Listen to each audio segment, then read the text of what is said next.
अगर आप भी भारतीय रेल से सफर करते हैं तो ये खबर आपके लिए बेहद खास है।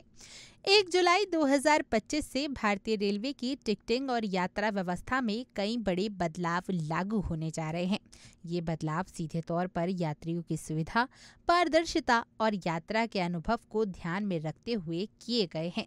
चाहे वो टिकट कंफर्म होने की जानकारी हो, तत्काल टिकट बुक करने की प्रतिक्रिया हो या ट्रेन के किराए की संरचना, रेलवे अब पुराने सिस्टम को अपडेट करके यात्रियों को ज्यादा व्यवस्थित और जानकारीपूर्ण सेवा देने जा रहा है। अगर आप ट्रेन से सफर करते हैं या भविष्य में यात्रा की योजना बना रहे हैं तो इन नए नियमों को जानना आपके लिए बेहद जरूरी है, क्योंकि ये आपके सफर को पहले से काफी अलग बना सकता है।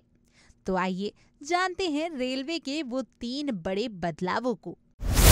सबसे पहला बदलाव, अब ट्रेन छूटने से 8 घंटे पहले ही तैयार होगा अंतिम रिजर्वेशन चार्ट। अब तक ट्रेन के रवाना होने से करीब 4 घंटे पहले अंतिम आरक्षण चार्ट तैयार होता था।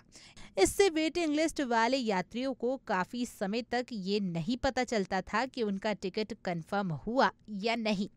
अब रेलवे ने इस प्रतिक्रिया को ज्यादा समय से पहले करने का फैसला लिया है।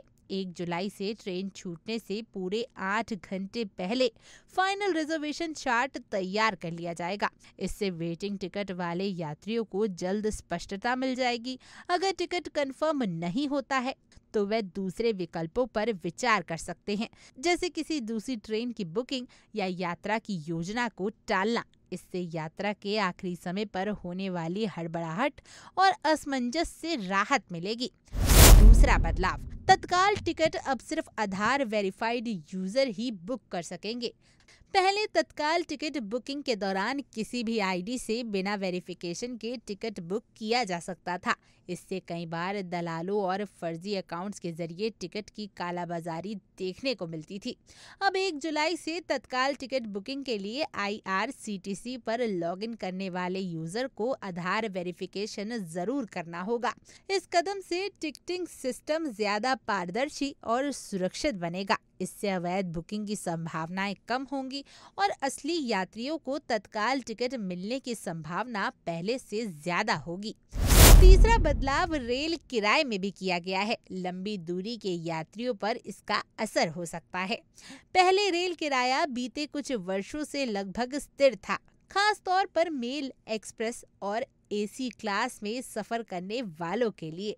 अब रेलवे ने 1 जुलाई से किराए में मामूली बढ़ोतरी का ऐलान कर दिया है। मेल और एक्सप्रेस ट्रेनों में अब 1 पैसे प्रति किलोमीटर की बढ़ोतरी की जाएगी।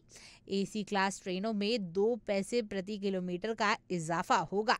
500 किलोमीटर तक की यात्रा करने वालों के लिए सेकंड क्लास और मासिक सीजन सिस्टम यानी MST की दरों में कोई बदलाव नहीं होगा, लेकिन 500 किलोमीटर से अधिक यात्रा करने वालों को अब प्रति किलोमीटर आधा पैसा अतिरिक्त चुकाना होगा। इसका मतलब छोटी दूरी के यात्री फिलहाल राहत में रहेंगे, लेकिन लंबी दूरी तय करने वालों को किराए में थोड़ी बढ़ोतरी का सामना करना पड़ेगा। हालांकि ये बढ़ोतरी बहुत सीमित है, लेकिन इसका असर कुल किराए में देखने को जरूर मिलेगा। भारतीय रेलवे द्वारा किए गए ये बदलाव यात्रियों के लिए लंबी अवधि में फायदेमंद साबित हो सकते हैं। टिकट कंफर्मेशन को लेकर समय से पहले जानकारी, तत्काल टिकट बुकिंग में पारदर्शिता और किराए में व्यावसायिक संतुलन, इन सभी का उद्देश्य यात्रा को अधिक व्यवस्थित, भरोसेमंद और प्लानिंग फ्रेंडली बनाना है। अगर आप भी नियमित रूप से ट्रेन से यात्रा करते हैं तो 1 जुलाई से पहले इन नए नियमों को अच्छी तरह समझ लें। इससे न सिर्फ आपका सफर बेहतर होगा, बल्कि आप समय और पैसा दोनों की बचत कर पाएंगे। Bureau report, India daily.